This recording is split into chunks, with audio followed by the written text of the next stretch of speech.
E, Pani Dzień dobry Pani Marto, jeszcze raz.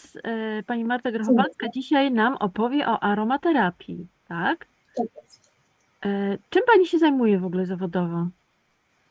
Aromaterapią, nawet trochę więcej, bo aromaterapia, no, jak nazwa już podpowiada, jest ukierunkowana na właściwości takie terapeutyczne głównie, olejków eterycznych, bo to są główne narzędzia. Natomiast ja się zajmuję właśnie szerzej nawet takim towaroznawstwem surowców aromatycznych, ich jakością, no i też tymi właściwościami zarówno terapeutycznymi, pielęgnacyjnymi, no i też znaczeniem historyczno-kulturowym, bo to też mnie pasjonuje, nawet nie wiem czy najbardziej. Także nawet szerzej tak ja na to mówię aromatologia, czyli właśnie taka dziedzina wiedzy zajmująca się substancjami aromatycznymi, naturalnymi, pochodzenia naturalnego, no, aromatycznymi w takim znaczeniu nawet nie jak w języku potocznym, czy nie jak w języku chemicznym, tylko tak po naszemu aromaterapeutycznemu, czyli wydzielającymi zapach, bo ten zapach może być dla jednych przyjemny, dla innych nie, więc tak neutralnie one po prostu w jakiś sposób pachną. I ten zapach na nas działa oczywiście właśnie na różne sposoby, no bo są to jednak związki chemiczne. Mogą one funkcjonować w naszym życiu jako leki, jako suplementy diety, wyroby medyczne, mogą być składnikami kosmetyków, dodatkami do żywności, także jest tutaj bardzo, bardzo dużo opcji. No i tak dzisiaj jest ich, myślę, że już dużo mniej niż kiedyś, kiedy częściowo zastępowały jakieś tworzywa i tego typu rzeczy, więc były tak nawet bardziej przemysłowo wykorzystywane, a dzisiaj raczej się tak właśnie skupiamy no, w aromaterapii właśnie na tym takim wsparciu zdrowia w szerokim znaczeniu, czyli takim holistycznym podejściu, nie tylko brak choroby, ale generalnie taki dobrostan, dobre samopoczucie fizyczne, psychiczne, spokój emocjonalny, dobre kontakty społeczne, także tak to dzisiaj wygląda. A czy poza pisaniem o aromaterapii i w ogóle o aromatach, czy prowadzi Pani kursy, terapię, działalność tego typu?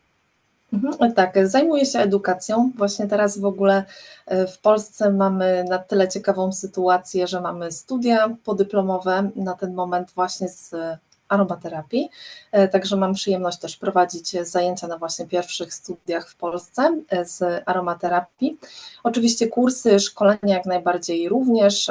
No i piszemy też książki tutaj zwłaszcza z Aleksandrem Smakoszem z wydawnictwa Farmakopola, także różnego typu publikacje, czy internetowe, elektroniczne, ale też właśnie książki, artykuły również piszemy na ten temat, żeby właśnie zwiększyć jak najbardziej świadomość, że coś takiego istnieje, także wśród zawodów medycznych, no bo jednak może mieć to aplikacje w farmacji, w innych dziedzinach życia.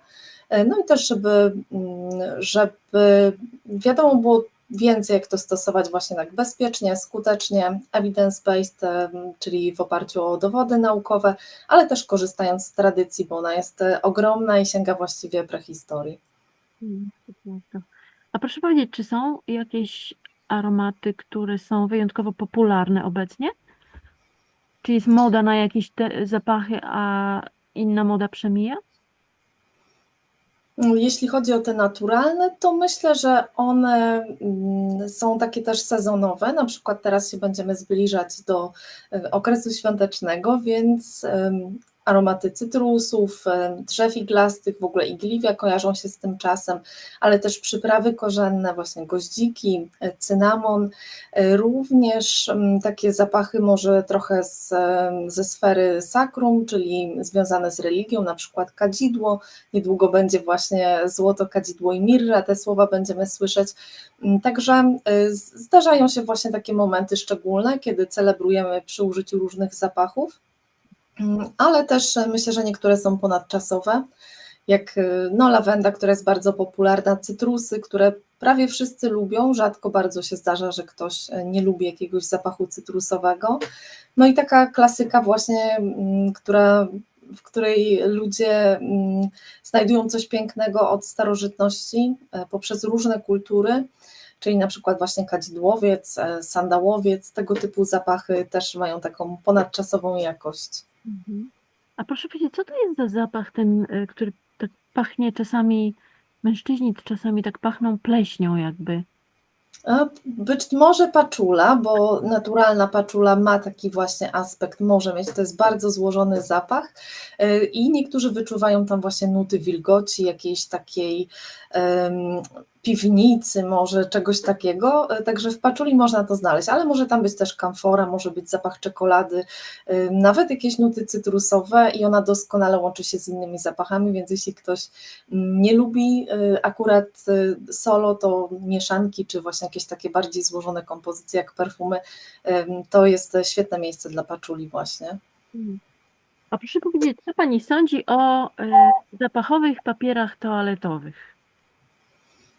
Ciekawy temat, papier i zapachy. Ja spotkałam się raczej, nawet planuję na wiosnę, miałam taki plan, żeby wiosną trochę zagłębić się w ten temat aromatyzacji papieru. Tutaj najbardziej znane są taka wersja kadzidła tak naprawdę, papierki armeńskie różnego typu i podobne produkty. One do dzisiaj można je zakupić. Natomiast co do aromatyzacji papieru, spotkałam się z bardzo ciekawym wątkiem aromatyzacji takich papierków wodami kolońskimi, które miały odświeżać powietrze. To był XIX wiek i wymyśliła to z pochodzenia Polka, ale jeszcze będę zgłębiać temat, także nie chcę tutaj też może uprzedzać faktów. Natomiast bardzo ciekawy wątek i też cały czas szukam, bo na razie mam tylko takie drobne informacje. No dzisiaj nie jest to chyba tak bardzo popularny sposób, nawet w aromaterapii papier stosujemy właściwie tylko jako blotery, tak? Czyli te papierki testowe, które znamy z drogerii, z perfumerii, tak? Natomiast sama aromatyzacja papieru jest chyba taką praktyką trochę dzisiaj zapomnianą. No ale czemu nie? Kojarzy mi się to też z pisaniem listów na pachnącym papierze. Często taki już Kafeteria. kupujemy. Tak, ale to dobry pomysł, żeby pomyśleć o odtworzeniu czegoś takiego. Ale, bo chyba nie jakąś zniekształcenie w głosie było, ale spytałam o aromatyzowanie papieru toaletowego. Okej, bo ja tutaj już pomyślałam o wodach To, te, toaletowych i tego typu aha. kosmetykach. To też jest Czy ciekawe, woda... to co Pani powiedziała, to jest bardzo ciekawy wątek, ale tak troszeczkę prowokująco pytam o ten papier toaletowy, bo mamy teraz kompletne odwrócenie, prawda, porządków. Kiedyś to, co było nieczyste, pachniało nieczysto, a teraz jest to zaburzone. Co Pani sądzi o tym? Tak, tak, szczerze mówiąc, to ja nie jestem fanką, zwłaszcza dlatego, że ten papier kupujemy przeważnie. Nie spotkałam się jeszcze chyba z osobą, która robi coś takiego sama albo pyta o jakąś poradę, jak to zrobić. Natomiast no, ten zapach rumianku czy czegokolwiek unoszący się w sklepach, ja osobiście tego unikam. To są jakiegoś typu substancje aromatyczne, syntetyczne, dokładnie nie wiadomo jak. To oczywiście musi być w pewien sposób uregulowane, więc no tutaj to nie jest tak, że można dowolną substancję użyć i tak naprawdę nie wiadomo, co to jest, ale dla takiego użytkownika, który się tym nie zajmuje jakoś bliżej zawodowo, to nie jest może takie oczywiste. Ja mam przesyt tymi zapachami. Też są perfumy do prania, perfumy tak zwane dla zwierząt, do wszystkiego, do, nie wiem, zmywarki i nie ma to wiele wspólnego z naturalnymi zapachami. Kwestia tego, jak to będzie wpływać na nasze zdrowie, już dużo osób zwraca uwagę na takie przemęczenie zmysłów po prostu, zwłaszcza dzieci. Więc ja osobiście unikam tego typu produktów, unikam jakichś gotowych produktów. Jeśli ja coś aromatyzuję, ja wiem czym, wiem po co, dlaczego, to ok. No i oczywiście to jest też kwestia gustu i kwestia też jakby indywidualnego wyboru, ale osobiście nie przepadam za tym zwyczajem, wybieram zawsze tego typu produkty bez zapachu, bo jest tego nadmiar i nie są to moim zdaniem właśnie jakieś super zapachy wielkiej jakości, o właściwościach terapeutycznych, tak, więc nie chcę tego używać. No właśnie, mamy przebodźcowanie również zapachami, prawda? Nie tylko światłem, nie tylko dźwiękiem, ale też zapachami. Dokładnie, tak. Bliskie są mi te tematy. Ostatnio dowiedziałam się też na przykład o terapii ciemnością, a nie tylko światłem. To są świetne koncepcje. Tutaj jeśli chodzi o zapach też i ja też zawsze właśnie tak myślałam, że jesteśmy przebodźcowani przede wszystkim, a z drugiej strony mamy bardzo małą ekspozycję na pewnego typu zapachy, w tym też zapachy, no brzydkie moglibyśmy powiedzieć właśnie.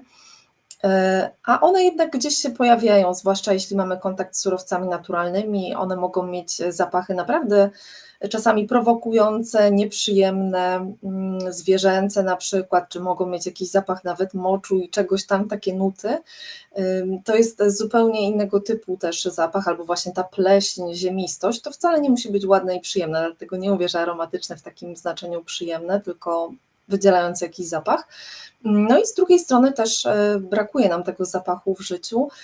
Trafiłam na bardzo ciekawy wątek badań naukowych właśnie u dzieci, które mają no, ze spektrum autyzmu, które mają pewne wyzwania w nauce. No i badania były prowadzone tego typu, że dzieci były eksponowane na zapach i też na inne bodźce, ale tam zapach odgrywał dużą rolę i była ogromna poprawa. Czyli może nawet nie chodzi o to, że z jednej strony my mamy za dużo tego zapachu, ale właśnie o jego jakość, o ten kontakt z naturalnym zapachem. Także no bardzo ciekawy temat i myślę, że warty tutaj obserwowania też w przyszłości, bo będzie więcej badań pewnie. Mhm. I może wejdzie to łatwiej też do terapii, bo w aromaterapii to jest tak trochę nowe. Aha. A właśnie a propos zapachów brzydkich, uznanych za brzydkie, a może tak powiedzmy, Mhm. przypomniało mi się coś takiego, usłyszałam kiedyś, że za zapach tak zwanej brudnej szmaty odpowiadają pewnego rodzaju bakterie. Mhm. Czy to tak jest? Tak. To I znaczy, ten zapach, podobno ten zapach wydobywa się też celowo w niektórych gatunkach piwa, dlatego butelkuje się w zielonym szkle, żeby te bakterie tam rozwinęły się i powstał ten zapach szmaty. mhm. Tak, tutaj z tym zielonym szkłem faktycznie coś może być na rzeczy, ale nie jestem ekspertem akurat od piwa, natomiast jeśli chodzi o kwestię prania i tkanin, zapachu tkanin, to już udało mi się coś zresearchować i napisać i faktycznie brzydkie zapachy też, które się pojawiają gdzieś w domu, właśnie pralka, jakieś wilgotne tkaniny, Ten specyficzny niedosuszone. zapach, prawda? Taki. Tak, tak, tak. I tutaj faktycznie mikroorganizmy, zwłaszcza właśnie bakterie, będą odgrywać dużą rolę, ale też na przykład rodzaj tkanin. Dzisiaj byłam w sklepie, praktycznie nic nie kupiłam, bo większość tkanin jest sztuczna. Tutaj oczywiście dzisiaj różnie bywa i z naturalnymi materiałami, natomiast no na przykład właśnie to, czy to jest bawełna, jak gruby jest splot i tak dalej, to wszystko może mieć wpływ na to, jak to pranie będzie pachnieć, plus gdzie suszymy na przykład, tak, czy wystawiamy taki materiał na działanie słońca. Mhm. Kiedyś pamiętam na przykład stary sposób suszenia garnków i innych rzeczy właśnie na dworze, na słońcu, nawet na jakimś płocie i jednak to światło też zapach powietrza właśnie na dworze, często to czujemy, jak przynosimy pranie, które suszymy na zewnątrz do pomieszczenia, to nagle czujemy taką świeżość, ona jest bardzo też lubiana i pożądana, a dzisiaj też ogromne działy firm po prostu produkujących różnego typu, czy to chemię domową, właśnie pracują nad tym, żeby pranie, które ubierzemy i może suszymy je po prostu w suszarce, czy w mieszkaniu w bloku, nie mamy możliwości na przykład na zewnątrz wynieść, żeby pachniało dla nas właśnie taką czystością i świeżością, która się kojarzy z tym tradycyjnym, powiedzmy, sposobem suszenia, którego też jestem fanką, także bardzo, bardzo ciekawy temat właśnie, nawet pranie i zapachy. Generalnie zapach możemy połączyć z każdym chyba tematem w życiu. To prawda.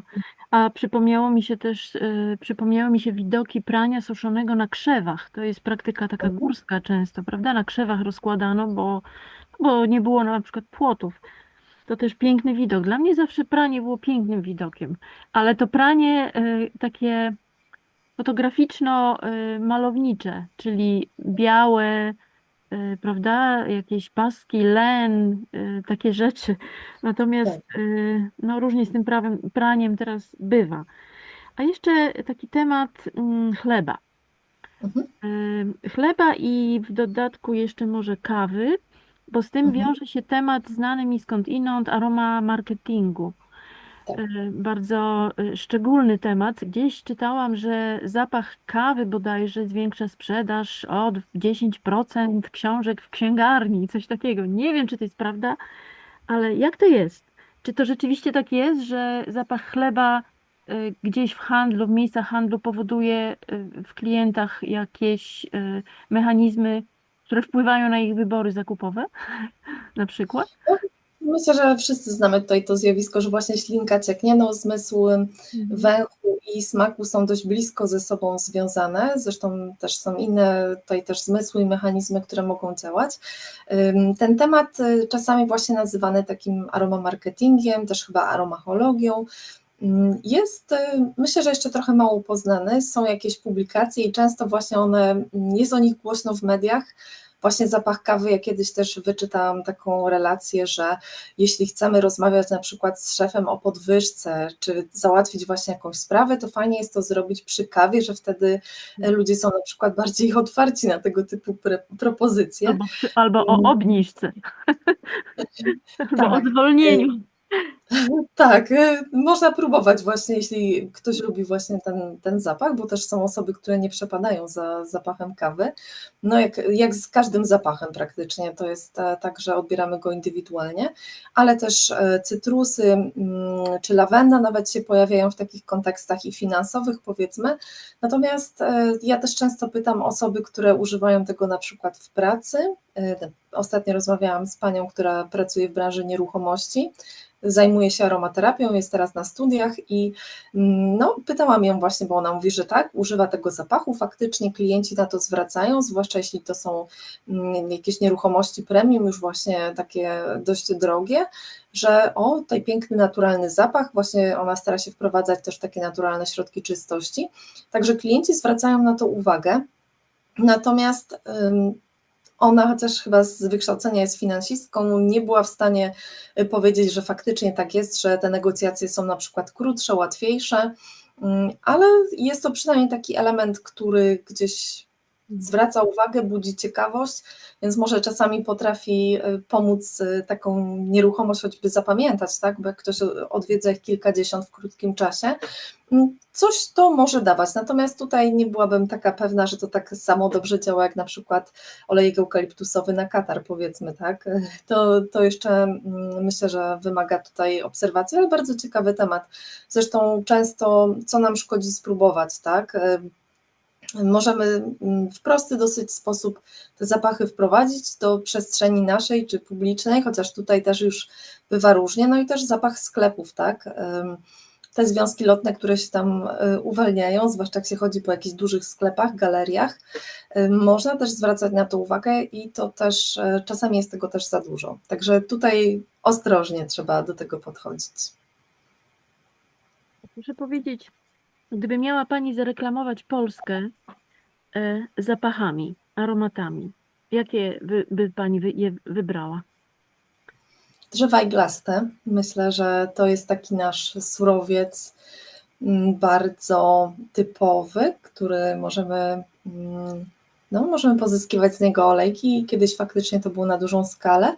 I z Polską kojarzy mi się też zapach, który dzisiaj jest trochę zapomniany, trochę tajemniczy, zapach dziegciu i tego typu zapachy dymu, takiego dymu drzewnego. One mogą bardzo fajnie pachnieć w perfumach, może nie w jakichś tam szamponach leczniczych, ale perfumy, takie właśnie zapach dymu i wanilii, ja osobiście bardzo lubię.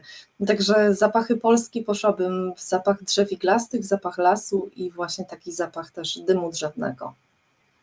Ostatnio słyszałam, że śliwki wędzone też mają specyficzny zapach Mhm. związany z Polską. Znajomi właśnie mówili, że no, są ludzie, którzy nie znają tego zapachu. Suszona inaczej pachnie niż wędzona przecież, prawda? Mhm.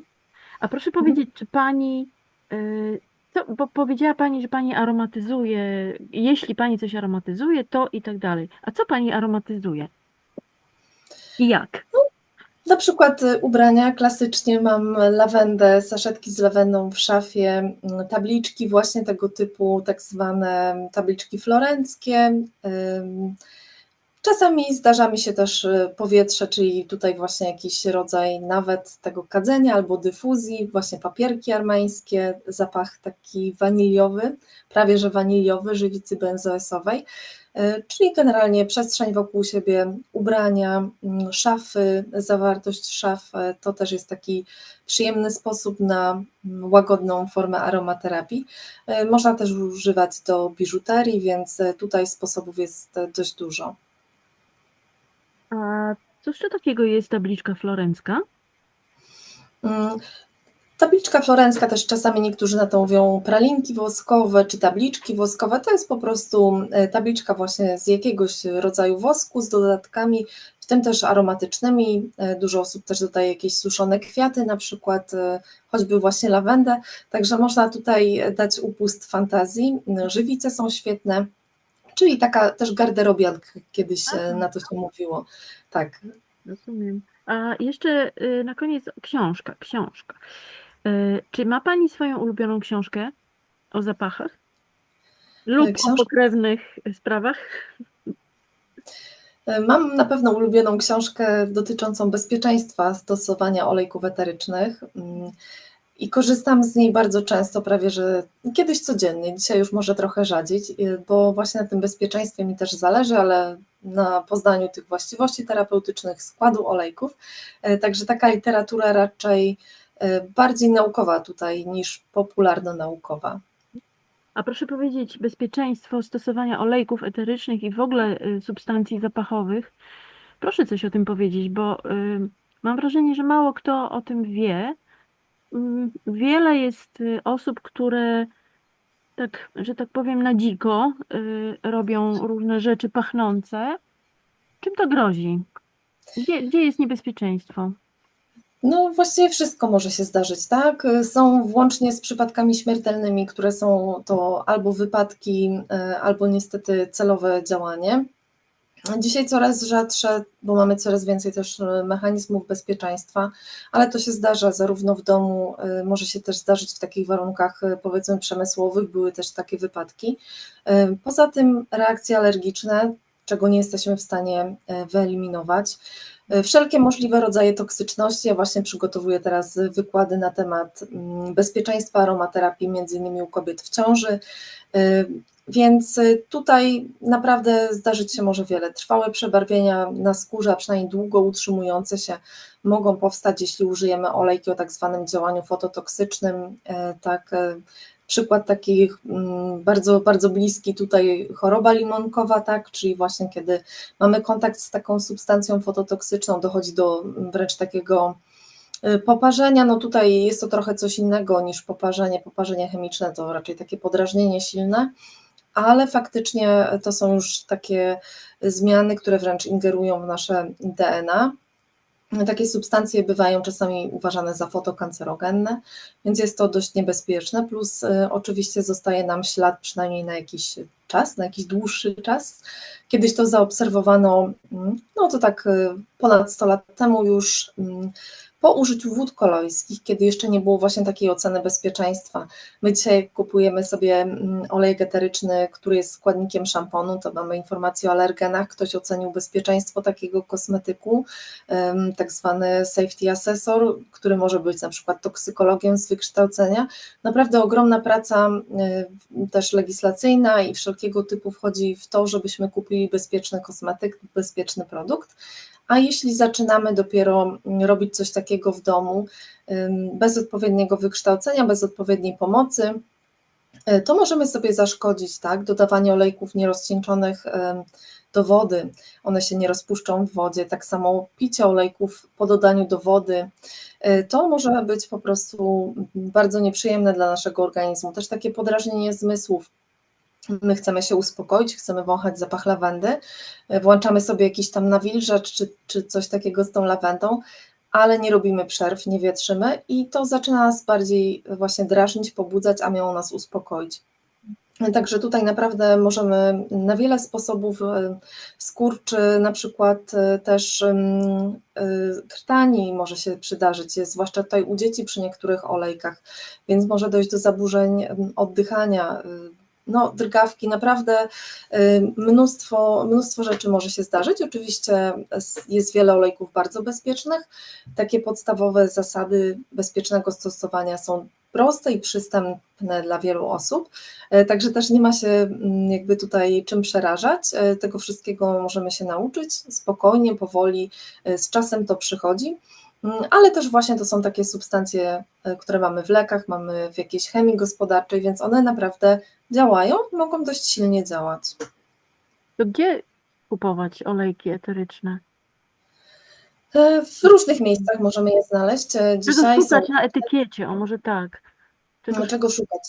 To jest takie nie do końca proste, tak? Bo jak wspomniałam, właśnie zaletą, ale też takim wyzwaniem przy olejkach jest to, że one występują w tak wielu miejscach. W Polsce, z tego co doliczyliśmy się, to mamy 8 różnych rodzajów produktów, czyli takich, które mają określoną rejestrację na rynku i one tak mogą podlegać albo właśnie pod prawo kosmetyczne, albo farmaceutyczne, albo spożywcze, albo jeszcze coś innego. I różne urzędy będą jakby odpowiedzialne, różnie będą wyglądać etykiety, różnie będą wyglądać opisy, czy możemy powiedzieć, że dany olejek ma taką właściwość, czy nie możemy. Jeśli on jest lekiem, to będzie ta informacja. Jeśli nie jest on lekiem, ale na przykład będzie sprzedawany jako surowiec kosmetyczny, czyli taka mieszanina chemiczna, no to nie możemy wtedy napisać na przykład, czy nie powinniśmy, że on ma działanie na przykład odstraszające owady, to jest jeszcze co innego, albo przeciwzapalne. No tutaj jest taka trochę czasami szara strefa i dużo zależy od sformułowań i tak dalej, ale jeśli kupujemy olejki, no to są takie podstawowe informacje, które generalnie warto byłoby mieć, czyli po pierwsze z jakiej rośliny pochodzi dany olejek, czasami z jakiej części rośliny nawet. Najlepiej byłoby, gdybyśmy znali skład i główne składniki, albo przynajmniej właśnie główne i jakieś takie problematyczne i wtedy wiemy, czy na przykład musimy chronić skórę zanim wyjdziemy na słońce, czy możemy sobie wyjść bezpiecznie na słońce po aplikacji tego olejku, czy w jakim stężeniu go użyć, czy ten olejek jest bezpieczny dla dzieci w wieku lat 2 na przykład, a może dopiero u osób dorosłych, czy u kobiet w ciąży to może być bezpiecznie stosowane, czy też nie. Czyli to też jest właśnie bardzo istotne, no ale też metoda produkcji, kraj pochodzenia, to już są takie dodatkowe informacje, które nam mogą wyjaśnić na przykład, dlaczego dany olejek jest bardzo drogi, albo właśnie może nie jest taki drogi. Opis zapachu często też pomaga nam podjąć decyzję. Część osób poszukuje, zwłaszcza jeśli zaczyna tworzyć kosmetyki, perfumy, poszukuje na przykład olejku o konkretnym zapachu i kieruje się właśnie tym. Także tutaj też ta jakość olejków zależy bardzo od naszych potrzeb, ale to takie właśnie najważniejsze, żebyśmy wiedzieli, że to jest olejek eteryczny, żebyśmy wiedzieli, z jakiej rośliny on pochodzi, co w sobie zawiera i ewentualnie takie dodatkowe walory zapachowe, czy też czasami, jeśli można podać takie informacje, właśnie na przykład jak stosować. Nie tylko bezpiecznie, ale czy to na katar, czy to na kaszel, czy to na suchy, czy na mokry, przeróżne tutaj są właśnie już takie niuanse też z czasem. No właśnie, bo na koniec chcę zapytać, gdzie można przeczytać o tym wszystkim, tą Pani wiedzę, przynajmniej część zapoznać się, ale wiemy, że Państwo wydaliście książkę, prawda? Mhm. Z Panem Tak, Aleksandrem. nawet mam ją, chociaż nie wiem, czy będzie widać, bo ma czarną okładkę i mamy czarne tło, Widać, ale może widać się widać. mieszanki olejków eterycznych do aromaterapii, ponad 140 przepisów, tak? Tak jest. Tak. I tutaj aromaterapia właśnie w takim szerokim ujęciu. Wspaniałe. Tytuł jest długi, ale jest też krótki i nie dało się wszystkiego zawrzeć, natomiast jest to taka szeroko pojęta aromaterapia, czyli nie tylko olejki eteryczne. Mamy tam przepisy też właśnie na kadzidła, na perfumy, na mydła aromatyczne, to też bardzo ciekawy temat.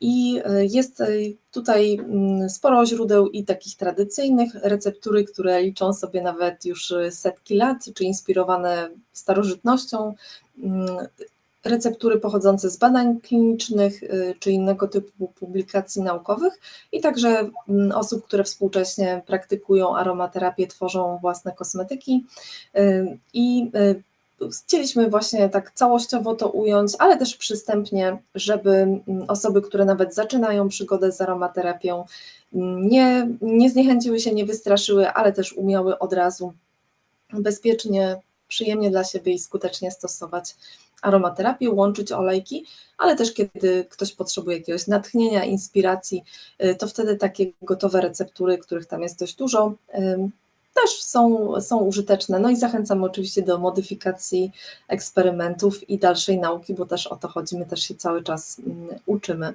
Ale to jest jedno z takich miejsc, gdzie można właśnie zasięgnąć takich, myślę, że gruntownie sprawdzonych, też ugruntowanych tradycją i badaniami informacji i zacząć od tego. I też książka ma tą zaletę dzisiaj, że nie znika tak łatwo.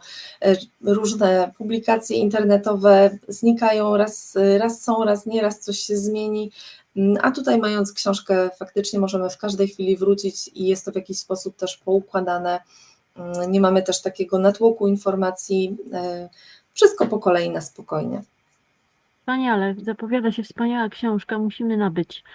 Także dziękujemy bardzo za rozmowę, za prezentację, za podzielenie się Pani wiedzą. No i bądźmy w kontakcie. Dobrze? Tak jest. Dziękujemy Dziękuję serdecznie. bardzo.